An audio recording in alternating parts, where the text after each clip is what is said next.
Hello and welcome to Fortress, Alaska. I'm your host Dave, and today we're going to talk about so you want to buy a collectible handgun.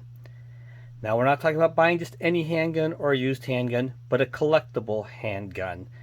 That is a handgun that is probably no longer in production and has some notoriety or fame that make people want to buy it, thus the price continually goes up over time. As more and more people desire them, more and more people will buy them. Thanks to a friend of mine, today we have available this very collectible H&K P7 M8. Now this is not a video on the H&K P7 M8. This is just the one we're using as the example for buying a collectible sidearm, pistol, firearm, whatever.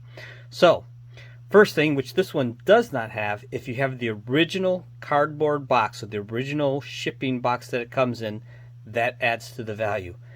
This does have the original plastic box inside, so that this is the box once you open the shipping box or the cardboard box. This is what you'd find inside. And so you have the H&K box. In it, we have the original owner's manual. This adds to the value of a collectible firearm by having the original owner's manual. Then, what you want to look for when you're looking for a collectible is condition is everything. Collectors will pay exponentially more for a gun in pristine, as it left the factory looks, as opposed to something that is worn, battered, and torn. Unless, of course, that worn, battered, and torn gun belonged to somebody really famous. You want to have Teddy Roosevelt's pistol, it doesn't matter which condition it is in, the price is going to be astronomical. So what you look for inside the box is that everything that came with it originally is still there.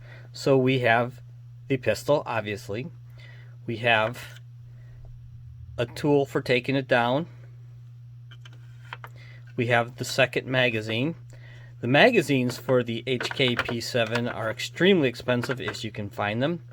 The magazines for the P7 M13 are even more expensive because they're very rare.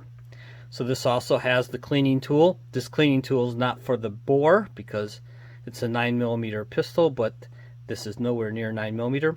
This is for cleaning the gas chamber in the gun. This is a gas retarded blowback. So basically what happens is when the gun fires, gas comes out of the barrel and puts pressure against the piston, which keeps the slide from going backwards until the bullet leaves the muzzle. Once the bullet leaves the the pressure drops and the slide can cycle. Anyways, so that's what that tool is for. So it has that tool. And it also has the last tool, which is the scraping tool for scraping the carbon out of that tube where the gas port goes, because that gets very fouled with carbon. So as I said, condition is everything. This is actually a police turn-in pistol, and if you look at it, you can see it was made in West Germany. So a West German police pistol. For those of you who are old enough to know, there was once two Germanys, East Germany and West Germany. After World War II, Germany was broken up into two Germanys, and then in about 1990 it became just Germany again when the Soviet Union collapsed. Not going to be a history lesson, but anyway, so we have nice wooden grips that were put on the gun. These are factory HK grips. These are not aftermarket grips. I don't care how much you spend for aftermarket grips. If they are not factory, a collector does not care. He wants original factory grips. So this one, when it was decommissioned by the police, they had their markings removed. So that's not a big deal. That was done to every one of them. Now, these sights are not in the best of condition. I am not sure why they are different colors. The tritium is worn out. Tritium has got about a 12-year lifespan, then it starts to get too dim to see. This pistol was made sometime when it was still West Germany, so it is easily over 30 years old, so the tritium is all but dead. The regular iron sights still work, just the night sight version is all but gone. But all in all, it's in beautiful condition for a police turn-in. It means it was probably carried a lot and fired very little. And as you can see, they did factory refinish it after they removed the mark. and that's why you have this purple tint to the slide as opposed to the standard black. I'm not sure if they did that intentionally. I can't imagine that H&K would mess up the bluing.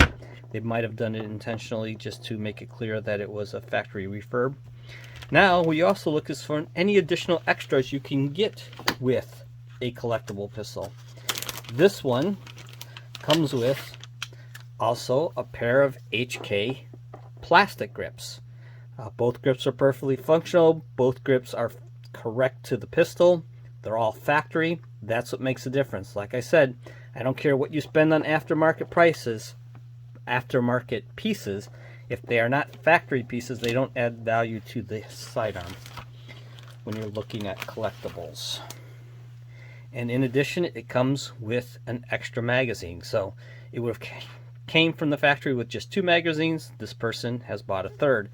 These magazines themselves can go for over $120 now. So, once again, this is just a brief overview if you are looking to buy a collectible pistol. Now, in addition, and we're not going to do it with this one, but once again, you want to have the owner or shop take it totally apart like we did in the other video. So everything else, like buying a used gun, you do with the collectible. The additional parts are what we are looking at here, which is to make sure you have the box and all the original tools. That adds to the value. Now granted, you can buy just the pistol without the box and the other stuff if that's the way it comes, but the price drops. Having the box and all the tools adds to the value of a collectible gun. It's still in its original plastic box and has all its tools, so that adds to the value when you sell it. Having the original owner's manual, like I said, adds to the value of selling it. And see my video for when you buy a used gun, and all that still applies to a collectible. The condition is everything in collectible firearms. If it's pristine, it's worth a lot more than if it's battered. So, this was just a quick video on if you're interested in buying a collectible firearm. If you have any questions, please put them in the comments section below. Thank you for watching. Please like and subscribe. It really helps. Comments help. And as always, have a good day and get out shooting.